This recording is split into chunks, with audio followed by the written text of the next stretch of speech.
Welcome to the Rich Report, a podcast with news and information on high-performance computing. Today, my guest is from Panasas. Once again, we have Geoffrey Noer. He is the Senior Director of Product Marketing at the company. Geoffrey, how you doing today? Hi, very good, Rich. Thanks for having me back on. Well, it's always a pleasure. You know, it's been a while since we chatted. I thought this would be a good opportunity to catch up with Panasas and find out what's going on. Well, very good. Well, I thought maybe I'd give you just a very brief update on the company, but really wanted to give you primarily an update on PanFS 5.5, which is a brand new release that's coming up of our storage operating system for our ActiveStor scale-out NAS storage appliances. And in this new release, we're going to be bringing to the market enterprise-grade Windows support for the first time. So I have some details in this about what that's going to mean for the market, as well as what some of the capabilities are. But I wanted to first start out with just a quick update on Panasas, the company. So as you probably know, we've been all about scale-out NAS and bringing to market solutions that are really geared for enterprise and research institutions. So these are everyone from oil and gas companies doing seismic processing to life sciences, doing genomic sequencing analysis and work, or aerospace and automotive companies designing their next generation products. It's a wide range of the use of technical computing workloads in many different industries. And so we have a Panasas management team that's very focused on storage. We have Dr. Garth Gibson, one of our founders and chief scientist, who was one of the original creators of RAID back in the 1980s at Berkeley.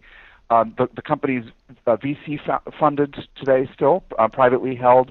Samsung Ventures actually joined our board in the last year, the world's leading, largest flash manufacturer, who saw a lot of value in the Panasas file system and what we're doing there.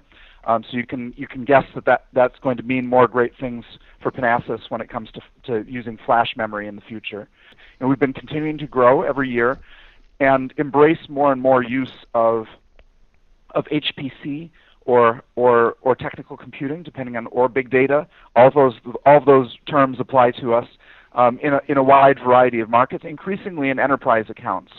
So you can see our active customer count continues to grow every year, and that's one of the nice things about scale-out NAS is you don't have to pre-buy and purchase multiple years worth of storage up front. So that's good for the customer. It's also good for Panasas because we have predictability and a very high repeat buy rate as customers come back to scale out their systems. So we're actually in more than 50 countries now with more than 400 active customers. I just wanted to take a minute or two to highlight how Panasas is different. And we really were, from the very start, focused on scale-out NAS done right. How do you get rid of the points of congestion that get in the way of a traditional storage system, where normally you have some sort of a file server where all of the clients have to come through. Maybe it's a clustered system where you have multiple file servers, but the RAID ends up getting done in the back-end storage, and the file servers almost always end up being either creating islands of storage or creating congestion. So the Panasas DirectFlow architecture, which is part of our PanFS file system, really involves the ability for compute clients, right? So the clients that are actually running the applications, for them to be able to access directly the particular storage nodes in the storage cluster that are holding individual fragments of files. And this allows literally thousands of compute clients to access a large scale-out storage system and actually get scalable performance and very high amounts of throughput, levels of throughput that are typically not available through more of a traditional file server architecture. So if you look at our current product on the next slide, Panasas ActiveStor, people do come to us having heard of our leading performance and the amount of parallelism in the architecture. But actually, what's probably more important to people over time is the ease of use and manageability. The fact that it's a tightly integrated system, that you can grow it very quickly, have a single global namespace, and do that with an enterprise level of reliability and availability. And here you can see what the architecture looks like. We have director blades doing file system metadata, And so that allows you to scale the amount of metadata capability and the amount of directory access and interactivity for the file system as it grows. And then meanwhile, you have storage blades that actually add to the capacity and also to the throughput capability. So you grow the system by starting with one shelf and then adding more and more shelves, starting from as little as 80 terabytes of storage and being able to grow well up over 8 petabytes of storage in a single file system. So ActiveStor 14 is actually our newest generation product. And ActiveStor 14 is what the industry refers to as a hybrid storage system. So ActiveStor 14 is comprised of not only high-capacity enterprise SATA drives, but also small solid-state disk, a type of flash. And this is important because it allows us to take a look at the incoming files that are being written to the system and actually do the right things with the types of data that real-world applications are writing. We're very familiar with how technical computing applications actually work in terms of the types of data sets that are involved. And the majority of them involve the majority of the files being small files, so typically 60–80% small files, but they take up less than 1% of the file system capacity. So when you have the bulk of the files being tiny, storing those on flash is a great thing because it means up to 8 times faster small file performance, directory listings, and just overall improved file system responsiveness to the end user. But the cost of the system is still largely determined by the enterprise SATA drives storing the large files that are taking up the bulk of the file system space. So this is hybrid storage delivered, right? For technical computing applications specifically, it's a great thing for mixed workloads or any time where you have compute clients that are working on different stages of a task or different types of applications concurrently. And we've gotten a lot of feedback from our customers that this has made a tremendous difference in the way that their storage is deployed. They can host a larger variety of applications and also just not have to worry about buying different types of storage for different types of tasks. So this product brought us to mixed workloads, still pretty much within a Linux environment. And we really recognize that in terms of the market having spoken, Linux is the primary operating system choice for technical computing today. However, if you actually look at, particularly in enterprise environments, but even in university and government settings, there tends to be also the presence of Windows workstations in the mix. PanFS 5.5 is a major step forward for technical computing because this really represents the first time that a scale-out NAS solution that was built for technical computing workflows is available to the market with enterprise-grade Microsoft Windows support. So we're not bringing this out thinking that most institutions are going to want to convert all of their clusters over to Windows. But if you look at the way that Windows exists, it has a very important role in these heterogeneous IT environments, and even within a technical computing workflow. So just to give a quick example,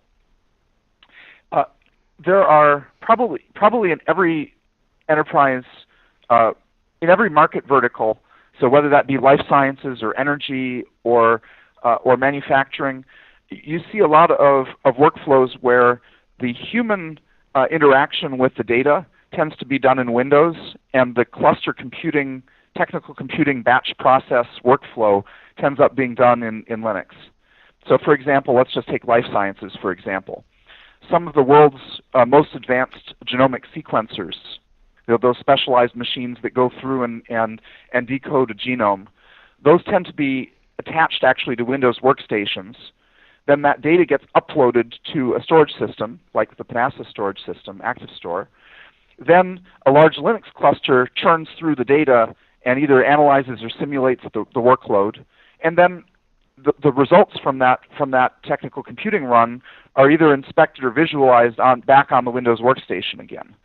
So being able to combine the strengths of Windows with the strengths of Linux in a heterogeneous environment is something that's going to be now much better with ActiveStor now that we have the enterprise-grade Microsoft Windows support. And we really see this playing across the board of all the markets that we play in. In energy, you have You have reservoir simulation, seismic processing, where you have geologists that often have Windows present, even though the HPC cluster tends to be running Linux. Same thing in finance for hedge funds doing algorithm development or risk simulation. In the life sciences, we already talked about genomics. That's the primary area, but there are many others as well. Manufacturing tends to be product design, and this is computer-aided engineering. So just as example, like fluid dynamics would be an example where you're looking at thermals across an airplane wing. And then media and entertainment, which tends to be rendering or even video production. So we see a lot of need for an enterprise-class Windows support without compromising the performance that's required on the Linux side for the actual batch mode HPC workload. Let's go into the features in just a little bit of detail. So this involves, so PanFS 5.5 no longer is built around the open source Samba implementation. Samba project has done an amazing job over the years, but they're really up against a lot of difficulties by not having access to the Microsoft source code or the technical specifications. Everything has to be reverse engineered. And I think considering that, Samba does a very good job. But when it comes to having enterprise quality Windows implementation, you really do need a version of the protocol that is built as a Microsoft licensee. So Panasas is now a Microsoft licensee. We have a commercial implementation of the CIFS protocol, so this is SMB 1.0, 2.0, and 2.1, and we'll be building on in the future to have SMB 3 support as well. In terms of the client support, this is now expanded out to really include all of the standard Windows clients that would be out there. And the level of integration into the IT environment is now at a much higher level. We can support all of the standard Active Directory domain functionality, including trusted domains now. Our access control list support, ACLs, are now high fidelity and truly Microsoft compliant, including inheritance. And from a manageability perspective, we've also made enhancements, allowing an entire Panasas system to join a Windows domain as a single entity, as opposed to having to have each of our director blades joining the Windows domain as a separate blade. So you can get a pretty good view here of how much work was involved. It was a tremendous amount of back-end file system work around the ACLs and the authentication, as well as getting the protocol replaced. So this is a project that's been a couple of years in the making, and we're very excited to bring it to market. We really expect this to make a pretty significant difference for our current customers, but also for winning opportunities that we haven't been eligible for in the past. The performance is improved up to 2 times faster for Windows, and actually we've also made enhancements to our NFS v3 support. And then this release of PanFS also includes file system availability improvements, where we actually are evaluating the availability of a volume at that granular level as opposed to a blade set, which was a higher level in the system. And this means that if you're reconstructing your volumes based on the priorities that you set, and one gets rebuilt first, and then there's another failure, that volume would be able to be online now. Continuous steps in improving availability. And then we've also made some security enhancements around our DirectFlow protocol for Linux, where now we have some very solid IP-based exports control that can be used, especially in private clouds where you may have different subnets on your network that you want different levels of access, read-write, read-only, or no access. On the next slide, you can see, this is compatible with all of the ActiveStor models that we've been shipping since 2010, so ActiveStor 11, 12, and 14. It's available free of charge for all Panasas systems under a current support and maintenance agreement. And it'll be shipping very shortly, March 31st, then or thereabouts. And we expect to then be continuing to build on all this new functionality, of course, over time. But this is a big step forward for not only for Panasas, but I believe also for the technical computing markets, in terms of having a solution that's very high performance for the Linux clusters, but at the same time integrates fully into an Active Directory environment and allows Windows workstations to also participate in the workflows. So with that, maybe Rich, I'll turn it back over to you and see if you have any questions for me. Oh, definitely. Thank you for that, Geoffrey. So let's talk about the most recent piece here first. This Windows integration is really intriguing to me. I mean, could you give us an example? How were they getting this job done before, right? Were they having to cobble something together on Linux, or what were they doing? So the ActiveStor system has always had multi-protocol support, but our Windows support in the past was based on the open source Samba project. Yeah. So it wasn't that it couldn't be done in the past. It was more that there were a lot of subtle issues when it came to the user authentication and the combining of Windows and Linux clients together, and the quality of the integration into the Windows environment. And so it could be done in the past, but basically customers would have to go, if they were familiar with an enterprise storage system that they might have been using for their more core enterprise workloads, they would have had to have been willing to give up a lot more of that compatibility and quality in order to be able to execute their technical computing workflows with Linux at a performance level that was appropriate.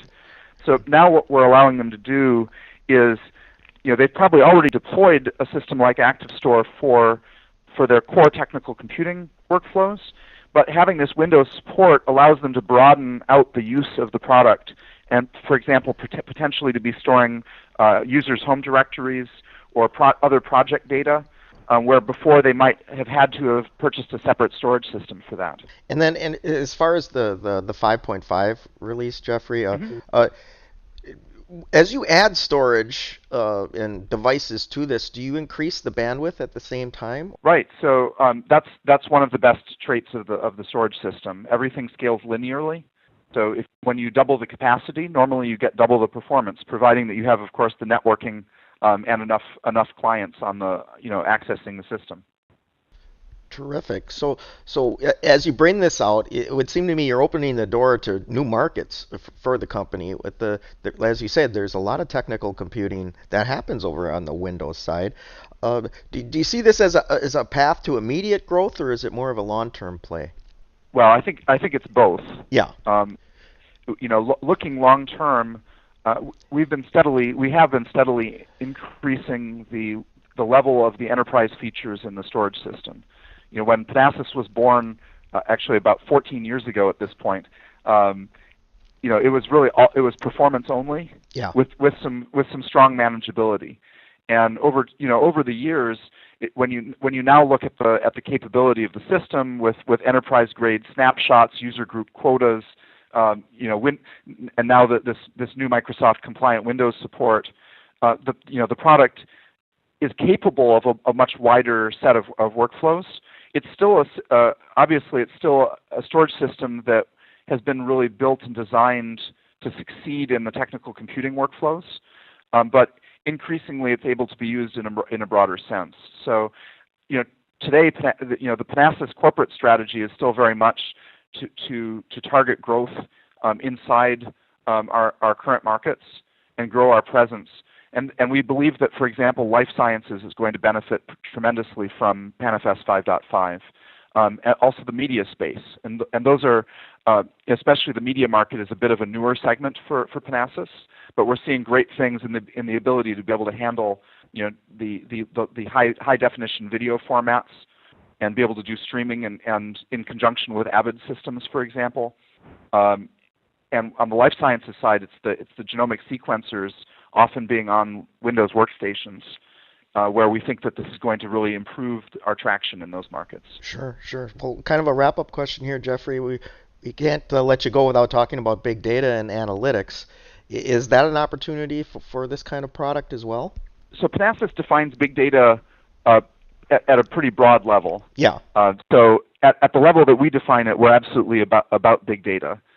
When it comes to the actual analytics models, we do have a lot of increasing use of Hadoop with Panasas. Yeah. And that's been an exciting thing to watch develop. But overall, the analytics space is a bit newer for Panasas. But we've shown, for example, that Hadoop performance can actually be better with a network file system than with using local disk. Oh, interesting. in the right scenarios. Really interesting. Yeah.